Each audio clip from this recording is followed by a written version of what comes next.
I think it's very valuable. I think why younger people are better investors is they're not worried. They haven't heard about all these crises. And they're with children. I think if you don't have any kids, you got to rent some kids for the weekend. You know, get a 7-year-old and ask him if he knows about the money supply, you know, how fast it's growing. Ask him if he knows about the shape of the yield curve is the wrong shape of the yield curve. Or that we're 48.3 months into the economic recovery and the average recovery lasts 52.3 months. You know, ask an 8-year-old if they know about that. Peter Lynch, der wohl erfolgreichste Fondsmanager aller Zeiten, entlarvt in diesem Video mit einem Satz alle Crash-Propheten. Außerdem erklärt er, welche psychologischen Fehler uns Privatanlegern ein Vermögen kostet und wie du es besser machen kannst. Viel Spaß beim Video. Now we'll get to the important stuff. There's always something to worry about. This is the difference. This is what happens in the stock market. Because, see, everybody's got the brain power to do well in the stock market. The question is whether you have the stomach for it. That's the key organ in the body. There's always something to worry about.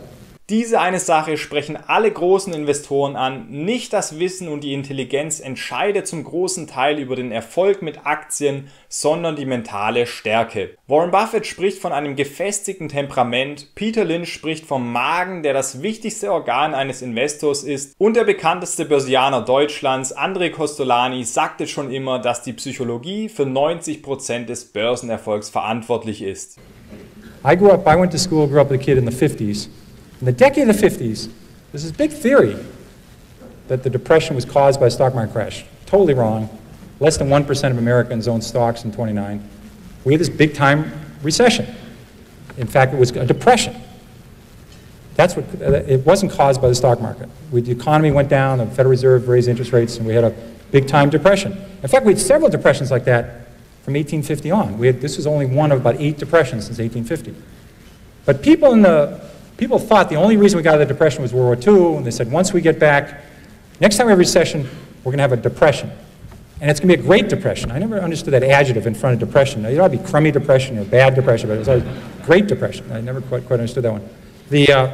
So people weren't buying stocks in the 50s because they thought that another Great Depression was going to happen. In addition, people were very scared about nuclear warheads and nuclear war in the 50s. People were building fallout shelters, stocking canned goods. There's something about going to Vermont, building a fallout shelter, putting canned goods in it, that you don't buy Minnesota Mining or you don't buy Eastman Kodak. I mean, the syllogism just doesn't work out that you're buying lots of water, buying a shotgun, buying frozen food that will stay in the freezer with your own generator, and you're looking at growth stocks. Doesn't seem to work out that way, you know.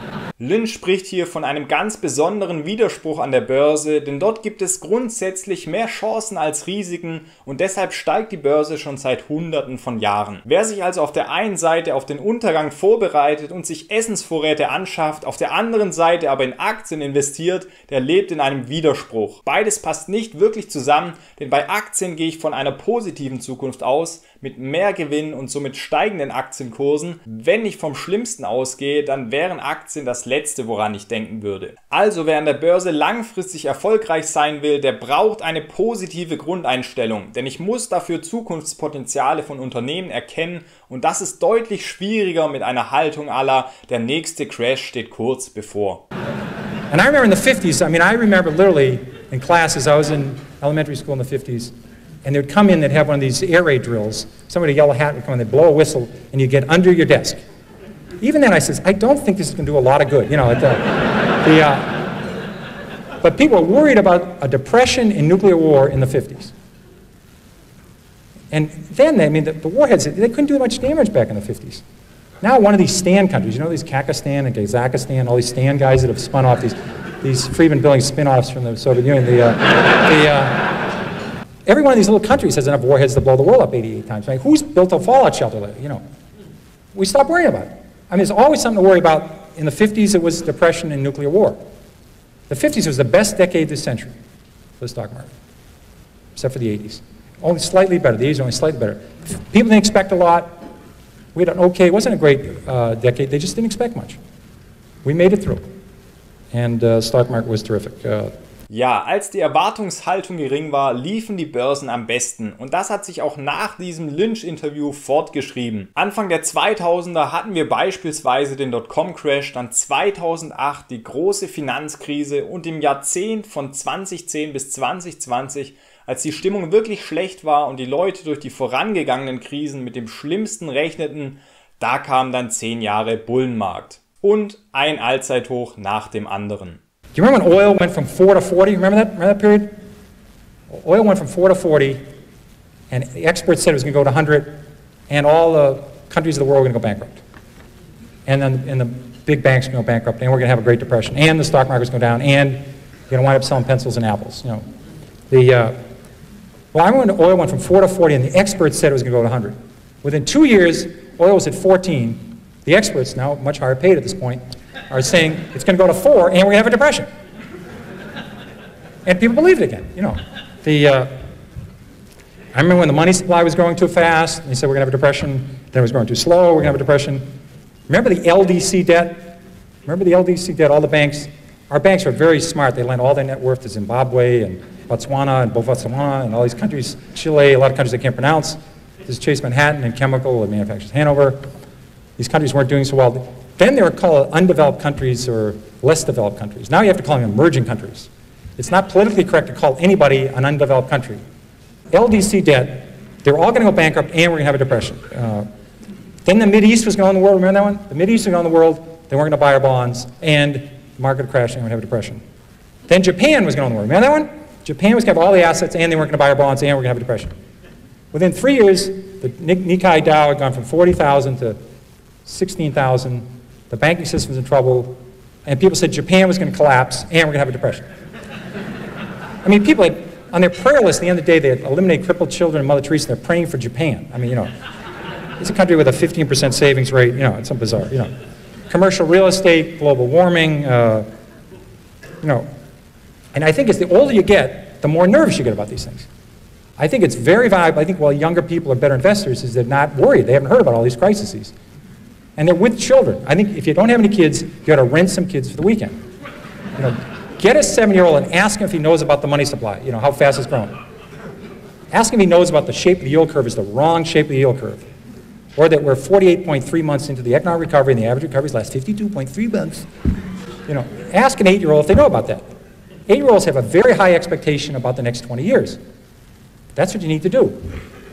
The more you get away from 8-year-olds, the more you get away from 11-year-olds, the more you start reading these crazy things you read over the weekend.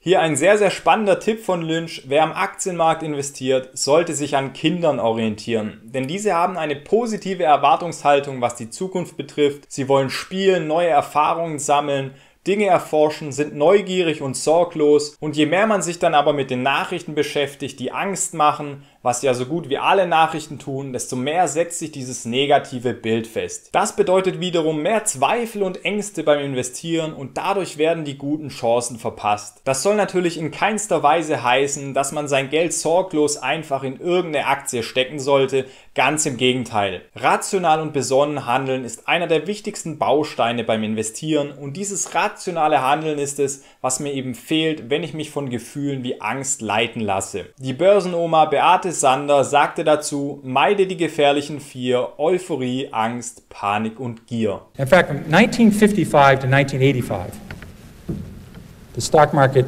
went up a grand total of 1,000 points, but it was down 800 on Mondays. So it was therefore up 1,800 on non-Mondays. It wasn't an accident. The stock market went down. October the 19th, 87 was a Monday. People over the weekend become economists and portfolio strategists. You know. In fact, I knew very well the market was going to go down in October of 1987. Dave Elson remembers that. It was my first vacation I was going to take in 6 years.